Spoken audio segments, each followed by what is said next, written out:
Assalamualaikum warahmatullahi wabarakatuh. Ketemu lagi dengan saya Ina Sakinah dengan NIM 2381050070.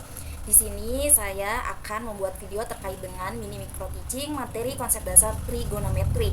Tujuannya itu untuk memenuhi tugas mata kuliah Kapita Selekta Matematika Pendidikan Menengah. Langsung saja untuk teman-teman semua, kita itu akan belajar terkait dengan konsep dasar trigonometri.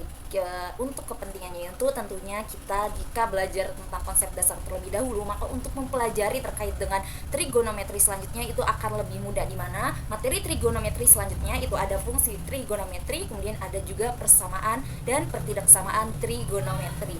Nah, langsung saja kita masuk ke bagian terkait dengan konsep dasar trigonometri. Untuk yang pertama teman-teman, kita akan cari tahu dulu terkait dengan makna trigonometriknya. Oke, lanjut ya, kita ke definisinya. Jadi, trigonometri itu adalah cabang ilmu matematika yang mempelajari hubungan antara sudut dan panjang sisi dalam sebuah segitiga. Khususnya itu di segitiga siku-siku. Ingat ya teman-teman, di segitiga siku-siku. Dimana kata trigonometri itu sejarahnya itu berasal dari bahasa Yunani, yaitu ada trigonon yang berarti itu 3 sudut dan metron yang berarti itu mengukur. Jadi, oleh karena itu trigonometri itu secara harfiah berarti pengukuran segitiga. Dimana trigonometri itu tidak hanya terbatas pada segitiga saja, tetapi bisa juga berkembang untuk mempelajari sudut periodik yang berkaitan dengan sudut seperti gelombang, rotasi, serta getarannya. Nah, di sini kita telah tahu terkait dengan definisi trigonometrinya sendiri, maka kita langsung saja untuk memperjelasnya langsung lanjut ke bagian yang kedua. Nah, di bagian ini trigonometri juga itu dikenal dengan 3 fungsi utamanya, yaitu biasanya disebut dengan fungsi trigonometri. Di mana fungsinya itu ada 3, ada sin, cos, dan tan. Teman-teman di sini harus tahu terlebih dahulu ya. Untuk yang pertama itu ada sinus. Sinus itu apa? Sinus itu merupakan perbandingan antara panjang sisi di depan sudut dengan panjang sisi miring.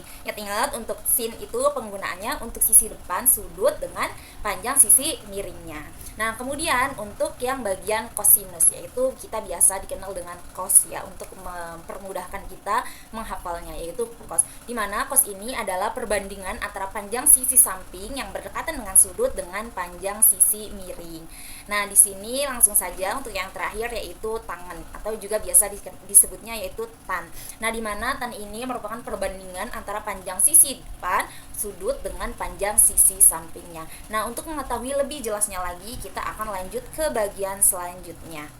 Nah, dimana kita langsung masuk ke bagian rasio trigonometri pada segitiga siku-siku. Untuk yang pertama yaitu rasio trigonometri pada segitiga siku-siku. Nah, di sini ada contoh nih. Misalnya terdapat segitiga siku-siku A, B, C dengan sudut siku-siku di C. Jika sudut A adalah theta, maka untuk yang pertama itu syaratnya jika di depan sudut E disebut sisi depan.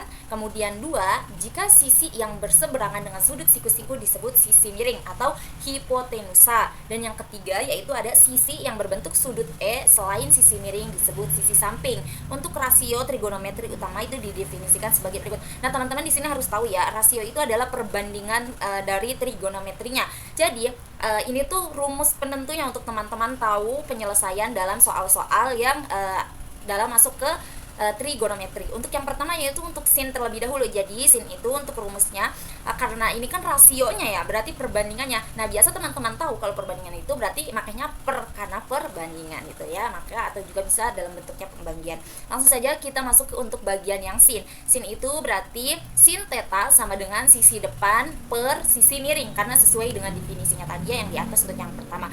Kemudian untuk yang kosinus itu cos theta sama dengan sisi samping per sisi miring. Kemudian untuk tangannya itu ada tangan theta kemudian sama dengan sisi depan per sisi samping. Nah, untuk mengetahui lebih jelasnya terkait dengan nilai sin, cos, dan tan, maka kita akan lanjut ke bagian selanjutnya yaitu terkait dengan nilai-nilai trigonometriknya. Nah, langsung saja untuk kita mengetahui terkait dengan nilai-nilai trigonometri dalam sudut istimewa itu biasanya yang digunakan itu ada 0 derajat, 30 derajat, kemudian 45 derajat, 60 derajat, dan 90 derajat. Dimana pada gambar itu kan ada tabel, dimana tabelnya itu menunjukkan nilai-nilai dari fungsi masing-masing kosinus, kemudian sinus, dan juga tangen untuk sudut-sudutnya. Jadi untuk yang pertama itu sudut theta, dimana sudut tetanya itu kan ada 0 derajat. Jika ada 0 derajat maka nilai pada sin tetanya itu ada 0. Kemudian untuk cos tetanya itu ada 1, dan untuk tan tetanya itu ada 0.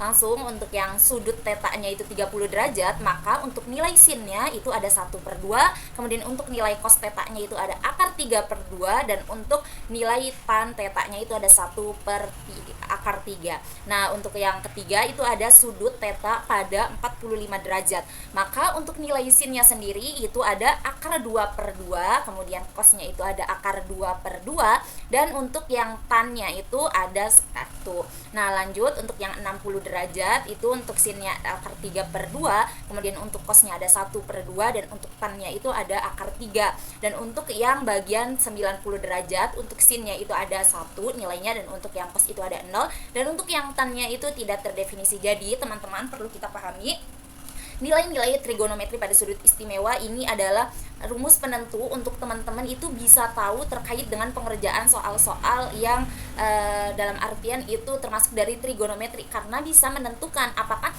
kita bisa menyelesaikan soal tersebut itu dengan kita hafal terkait dengan nilai trigonometri pada sudut istimewanya ya. Maka lanjut ke bagian selanjutnya, yaitu di bagian hubungan antara ketiga fungsinya. Dimana untuk hubungan antara ketiga fungsinya, tadi fungsinya itu ada apa? Ada sin, cos, dan tan, dimana fungsinya itu memiliki hubungan satu sama lain nih. Nah dimana untuk yang pertama itu ada identitas dasarnya, dimana itu ada sin kuadrat theta ditambah cos kuadrat theta itu sama dengan 1. Dan kemudian untuk hubungan yang tangannya itu ada tan theta sama dengan sin theta per cos theta, dimana ada syaratnya, dimana selama cosnya itu selama cos tetanya itu tidak sama dengan 0. Nah, kita langsung saja ya masuk ke bagian terkait dengan aplikasi trigonometri dasar. Dimana teman-teman pasti bertanya-tanya dong terkait aslinya trigonometri ini dalam kehidupan sehari-hari mau digunain buat apa gitu, aplikasinya buat apa dan lain sebagainya. Nah, untuk membantu teman-teman semua memahami terkait trigonometri ini, jadi misalnya teman-teman ada situasi di kehidupan teman-teman semua yang tentunya itu bisa mengaitkan dengan trigonometri, maka teman-teman akan lebih ingat dan lebih memahami terkait dengan konsep trigonometri. Nah, untuk yang pertama aplikasi pada trigonometri dasar itu, untuk yang pertama itu mengukur ketinggian suatu objek. Nah, di mana ini ada ya, misalnya nih contohnya itu ya, mengukur tinggi pohon, gedung atau menara tanpa harus memanjat. Di mana untuk yang diketahuinya pertama itu yang diketahui harus sudut elevasi atau jarak dari pengamat ke dasar objeknya. Kemudian untuk rumusnya nih teman-teman, ternyata kita bisa langsung menerapkan rumusnya, di mana rumusnya itu tan theta tinggi per jarak, artinya itu tinggi sama dengan jarak dikali tan theta. Nah, maka teman-teman misalnya menemui gedung-gedung yang tinggi kemudian pengen mengukurnya, atau juga kita bisa sebagai kasus dasar dari trigonometri itu mengukurannya menggunakan trigonometri ya teman-teman. Langsung untuk yang aplikasi yang kedua itu ada teknik sipil dan infrastruktur. Nah, di mana digunakan itu bisa dalam mendesain atap rumah, kemudian menghitung panjang tangga atau jalan miring, kemudian juga memastikan struktur bangunan sesuai sudut perencanaan.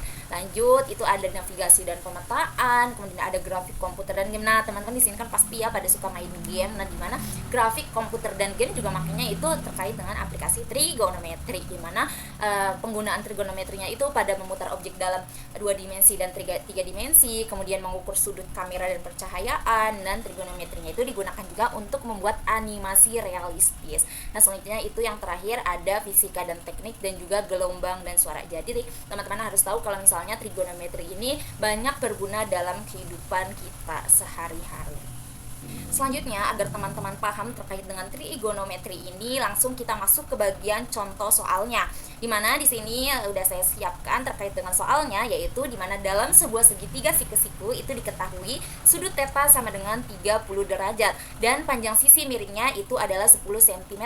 Berapa panjang sisi yang berada di depan sudut tersebut? Nah, untuk penyelesaiannya yaitu dimana kita kan menggunakannya itu definisi sinus. Dimana teman-teman kalau definisi sinus itu berarti sisi depan per sisi miring, karena kita kan mencarinya itu sisi depannya. Maka langsung saja untuk sin tetanya, karena kita kan di sini sudah diketahui ya untuk sudutnya itu 30 derajat, maka kita bisa masukkan langsung yaitu sin 30 derajat itu sama dengan sisi depannya kita belum ketahui nih teman-teman, karena mana sisi depan yang kita pertanyakan, maka kita simbolkan dengan X. Kemudian untuk sisi miringnya sudah diketahui, itu ada 10 cm, maka kita bisa masukkan X per 10. Nah, di sini untuk 1/2 sama dengan X per 10. Artinya apa? Artinya X itu sama dengan, kan X tadi ya, untuk sebuah pertanyaannya yaitu di mana itu sebagai sisi depannya. Maka X sama dengan 10 dikali 1/2 itu berarti hasilnya itu sama dengan 5. Maka untuk jawabannya itu panjang sisi di depan sudut 30 derajat itu adalah 5 cm. Gitu teman-teman.